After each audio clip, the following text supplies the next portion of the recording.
This sermon's based on audience participation, which I expect will be enthusiastic and complete. And you all know your parts without me having to explain them. Okay? God is watching. Knock, knock. Who's there? Beats me. Beats you. I blew that. Knock, knock. Beats. Beats me. There we go. How can you ruin a knock knock joke? Knock knock. Hannah. Hannah. Did you say Hannah who? Say it again. I said Hannah. Please, together. Hannah. Hannah Partridge in a pear tree. Knock knock. A little old lady. Wow, I didn't know you guys could yodel. Little old lady. Oh, there they go over there. Knock, knock. Leon. Leon me when you're not strong.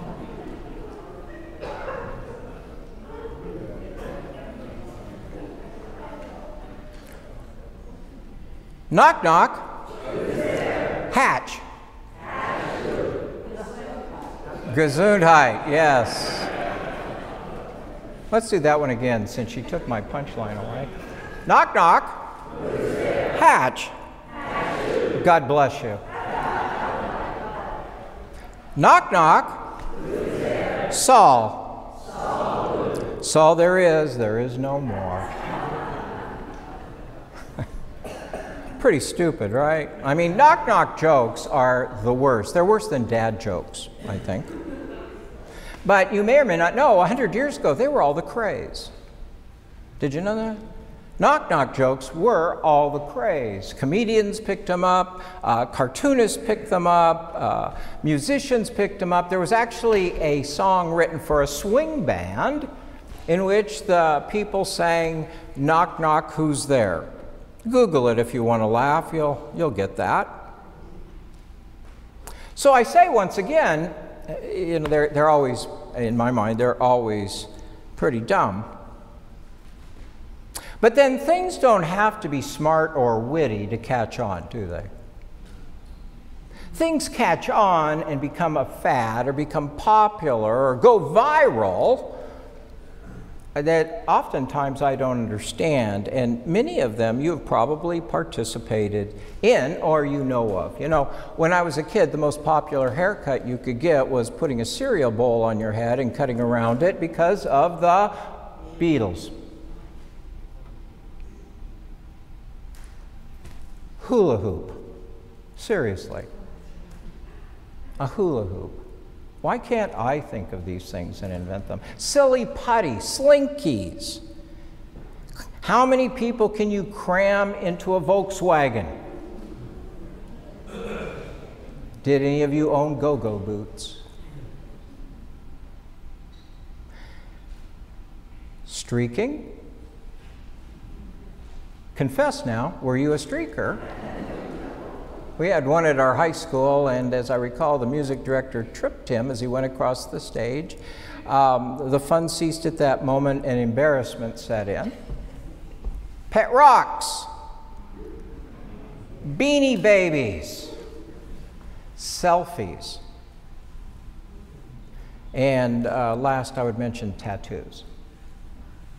You know, I think tattoos caught on a few years ago, and you know, trends, fads, they come and they go often as quickly as they come.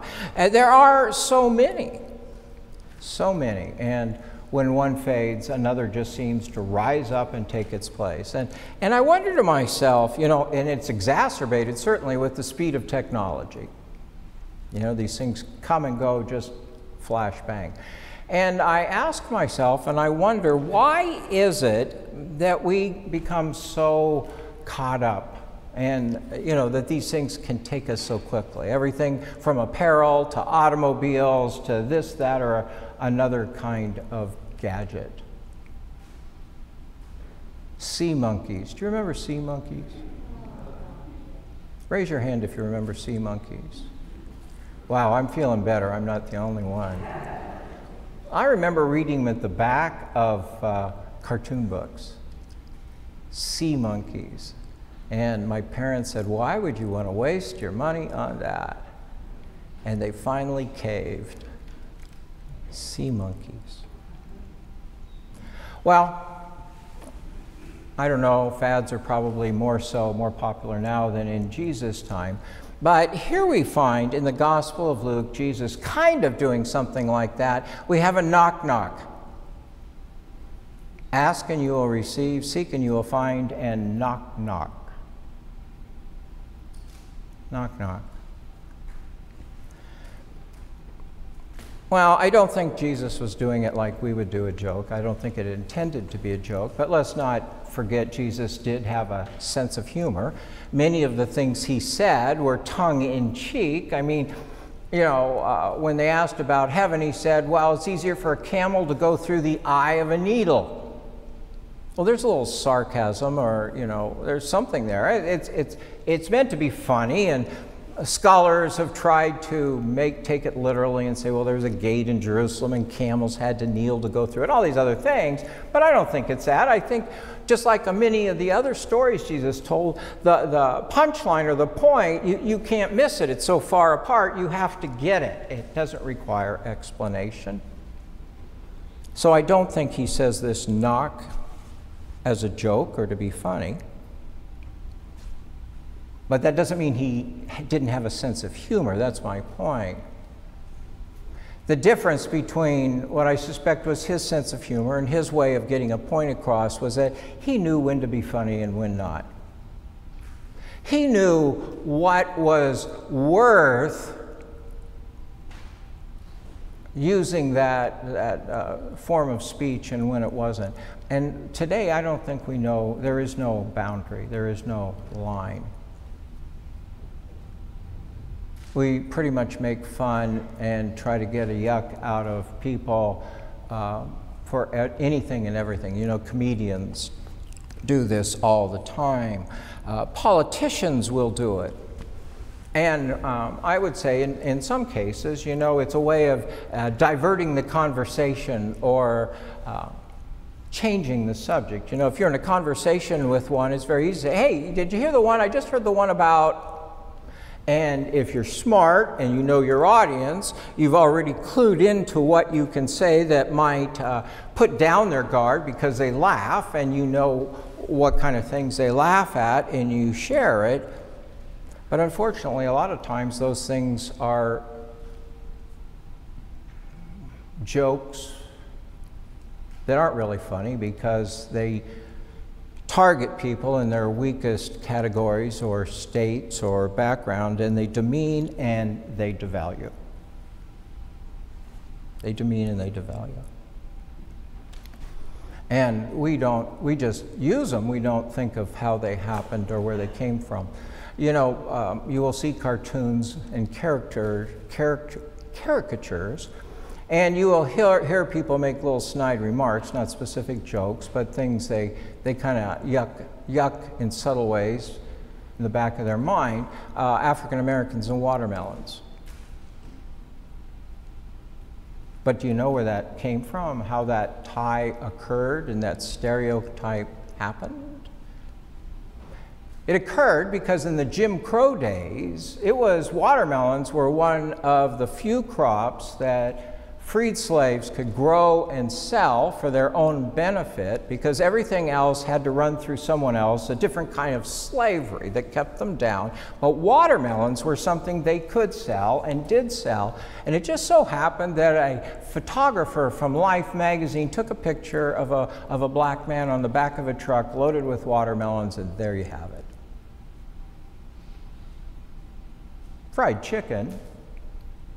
Fried chicken was, in many ways, the same.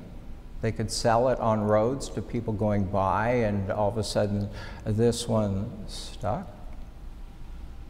The Irish have many jokes that are told about them. Certainly, the Polish have more than their fair share. And, you know, in certain groups, they get a laugh, they get a yuck, but no matter who's laughing or thinks they're funny, somebody's the target, somebody's the object, and somebody is being made fun of. You know, we say, oh, we're laughing. We're not laughing at you, we're laughing with you. And I'm thinking to myself, are you? I hear a lot of preacher jokes, and they do tend to be funny and true. But nonetheless, you know, we have picked a target.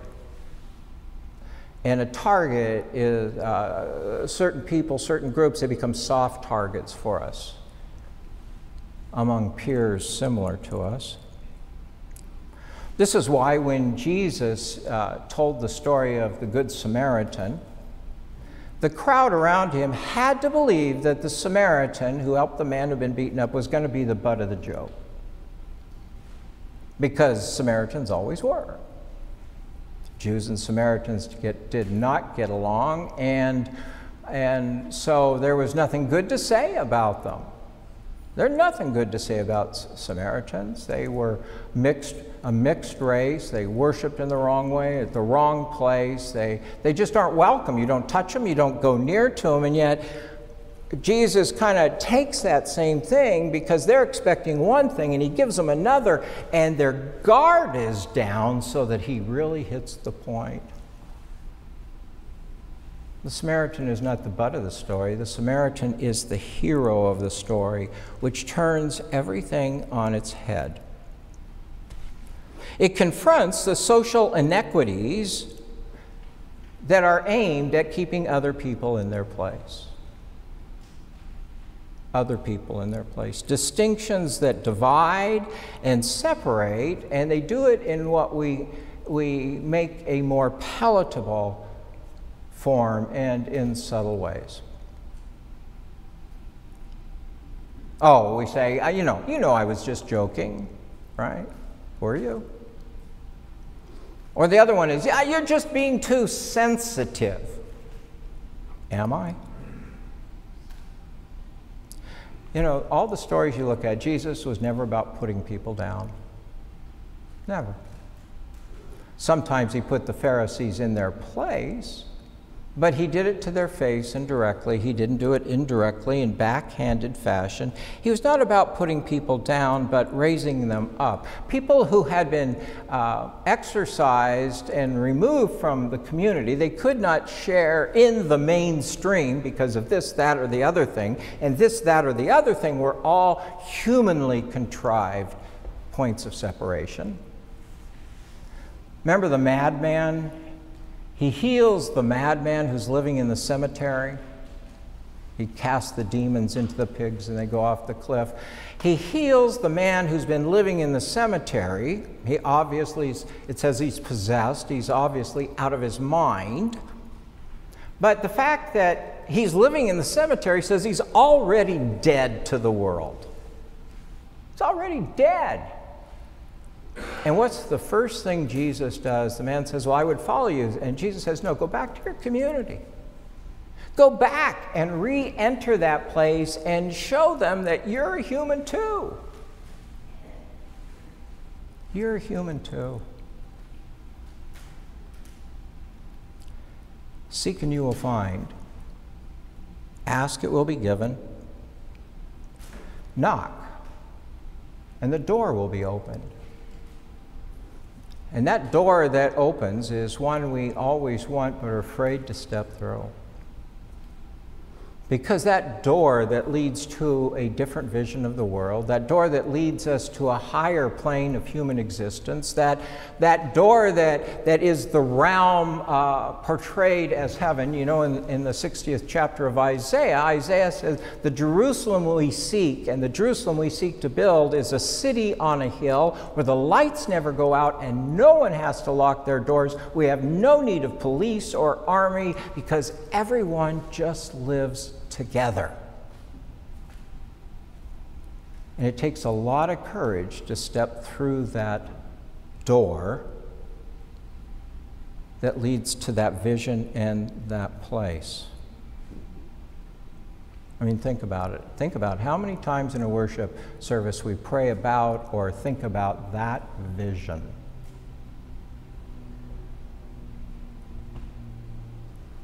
knock, knock? Do we step through the door? The door will be open. The door will be open to a new and better vision of society. The door will open to, hopefully, what leads us onward to a free and more compassionate world. Hopeful because it's equal for all. That's the dream. That's the goal of humanity. That is the trajectory we believe Jesus casts us on. It is the image that he consistently describes as the goal of God for the world, and when he does so, it is not a laughing matter. Not a laughing matter. So I say once more, knock, knock. Who's there? Who's there is entirely up to you.